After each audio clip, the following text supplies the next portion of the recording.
Bonjour et bienvenue dans cette nouvelle vidéo où nous allons parler de la respiration.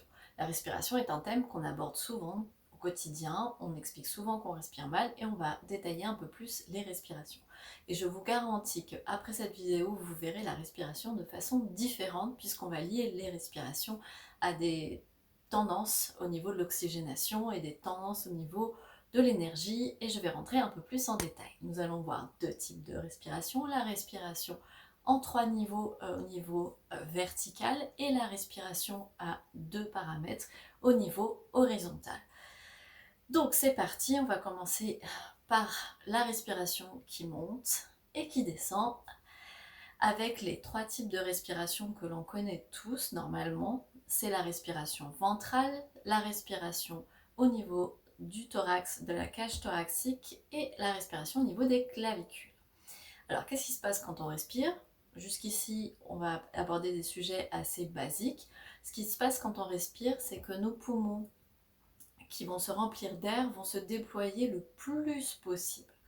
Et en se déployant, ils ont besoin de place. Et la place, ils en ont besoin en bas, ils en ont besoin en haut, et ils en ont besoin sur les côtés. Et c'est en ça que ça va faire un changement au niveau de notre corps.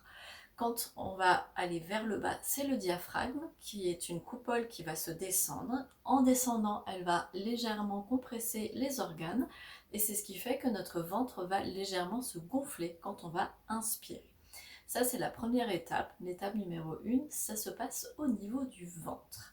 L'étape numéro 2, c'est les côtes qui vont s'écarter pour pouvoir laisser place à ces poumons qui s'écartent pour récupérer l'air.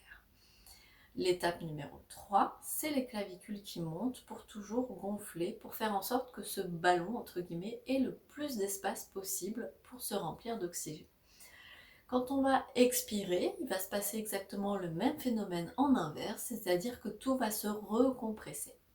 Donc les clavicules qui étaient montées redescendent, la cage thoracique qui s'était ouverte va se refermer, et le ventre va rentrer. Donc ce que je vous invite à faire pour pouvoir prendre conscience déjà de ces trois respirations-là, c'est de poser déjà une main sur le ventre et de ressentir un petit peu comment ça se passe au niveau du ventre. Est-ce que votre ventre se gonfle bien à l'inspiration et est-ce qu'il se rentre à l'expiration?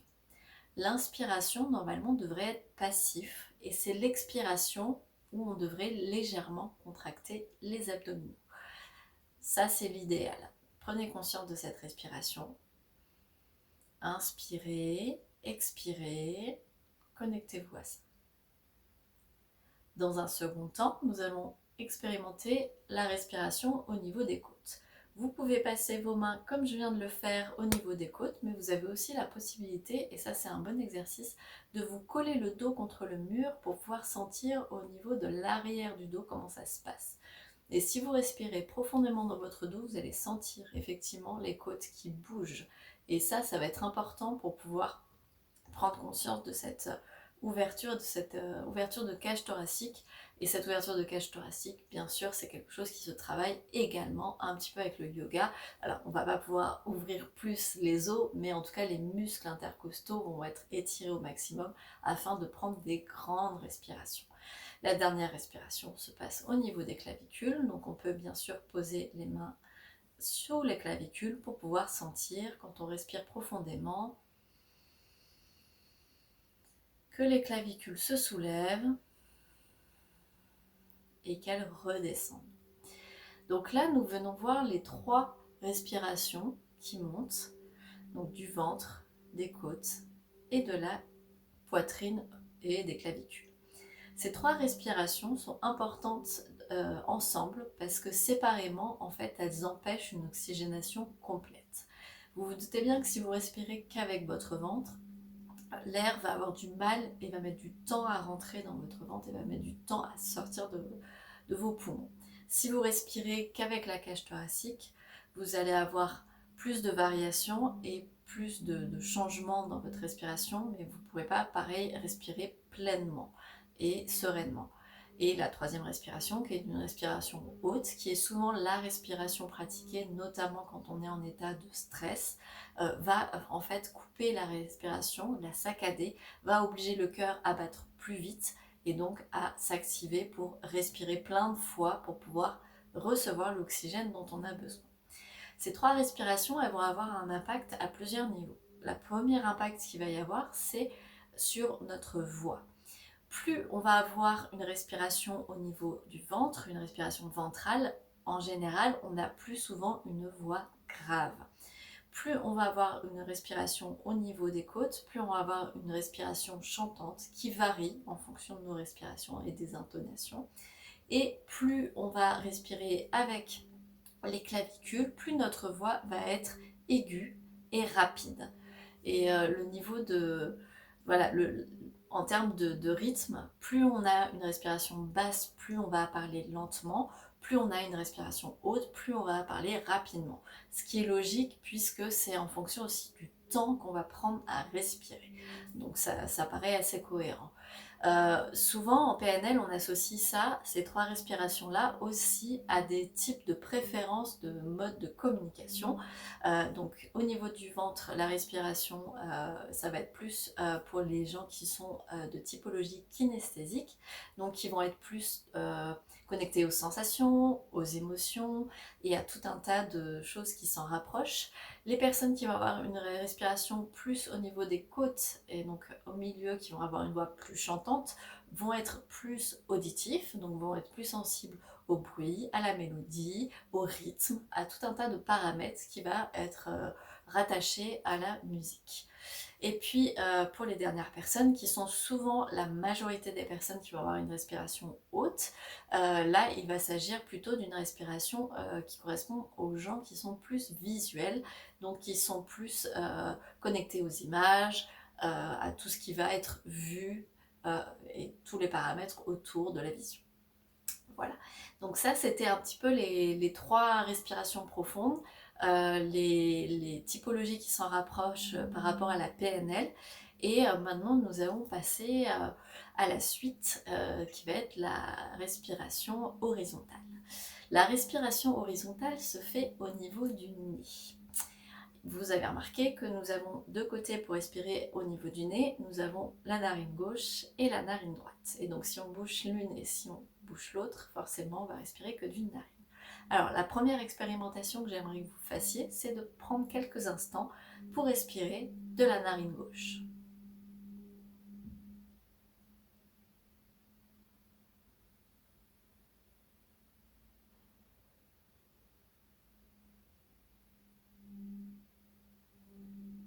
Et on va faire la même chose du côté de la narine droite.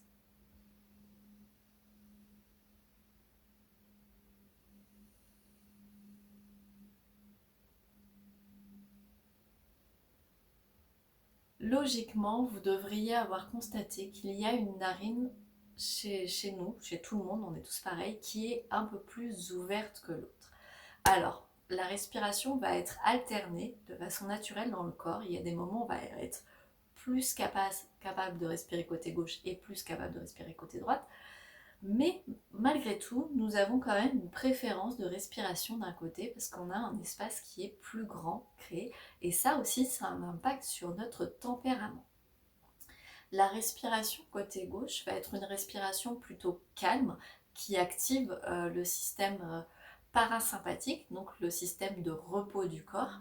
Donc les personnes qui ont la narine gauche plus ouverte, en majeure partie du temps, hein, bien sûr, vont être un peu plus détendues et plus relâchées que les personnes, au contraire, qui ont une respiration du côté droit, qui est une respiration plutôt chaude, plutôt énergique. Et donc les personnes qui respirent côté droit vont être un peu plus hyperactifs, entre guillemets, et un peu plus vifs et un peu plus en stress, puisque c'est la respiration plus un peu du côté sympathique, donc le côté qui active le stress.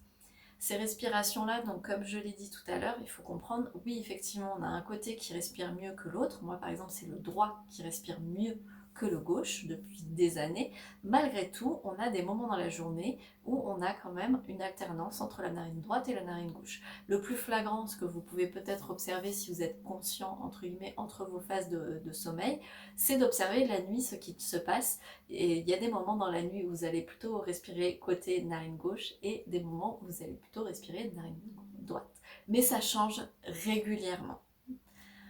Donc voilà pour ce petit topo sur la respiration. Si vous pouvez mettre en commentaire comment vous respirez au niveau du ventre, au niveau des côtes ou au niveau du sternum et des clavicules, ou est-ce que encore vous êtes plutôt kinesthésique, visuel ou auditif, et aussi après mettre, si vous avez constaté que vous respirez mieux à droite ou à gauche, si c'est quelque chose de régulier ou si c'est juste ponctuel quand vous avez fait l'exercice.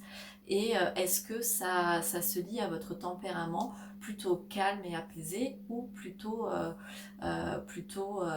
speed, on va dire, et un peu plus actif. Alors, tout cela étant dit, bien sûr, on est tous différents, on a tous des variations. La respiration, par exemple au niveau du ventre, la respiration c'est quelque chose qui peut se travailler. Si on a une faible respiration, il existe de la kiné respiratoire qui permet d'apprendre à mieux respirer. Des professionnels de santé peuvent vous aider bien sûr à mieux respirer et à mieux développer et surtout ouvrir la souplesse et des côtes pour pouvoir mieux respirer et puis apprendre aussi à faire le mouvement du diaphragme parce que plein de gens n'ont pas développé en fait cette bonne capacité à respirer et il n'y a pas de mal à apprendre à respirer, ça fait partie des choses que l'on peut faire. Pour ce qui est de la respiration au niveau du nez, ça, il n'y a pas d'apprentissage particulier à faire. Par contre, si vous constatez que vous avez souvent du mal à respirer par le nez et que vous êtes obligé de respirer par la bouche, là, c'est un petit peu dysfonctionnel. Essayez de voir quand même au niveau d'un professionnel de santé s'il n'y a pas quelque chose qui peut être fait. Alors, peut-être que ce n'est pas grave ou peut-être qu'on ne peut rien faire, mais au moins tentez le coup parce que normalement, on est censé respirer l'air par le nez puisque notre nez est doté de filtres pour toute la poussière, pour tout un tas de choses, et puis aussi pour humidifier et réchauffer l'air, ce que fait moins bien la bouche. Donc, et en plus, la bouche, elle est là pour manger, entre guillemets, et pas pour respirer. Donc voilà, pour cette petite vidéo, c'est tout pour aujourd'hui. On a fait donc la respiration verticale, la respiration horizontale. On l'a associée à des traits, on va dire des petits traits de caractère. Attention, hein, ce n'est pas figé, c'est des tendances, on va dire ça comme ça, mais ça définit pas du tout nos personnalités, parce que nos personnalités sont tellement complexes avec tellement de tempéraments. Et je vous parlerai d'ailleurs à l'occasion des tempéraments qui sont décrits dans l'Ayurveda, qui sont encore autre chose, mais qui sont un peu plus définis aussi et un peu plus complexes que juste les petits éléments que je viens de vous donner dans cette vidéo. Bonne semaine à tous et à bientôt pour une prochaine vidéo.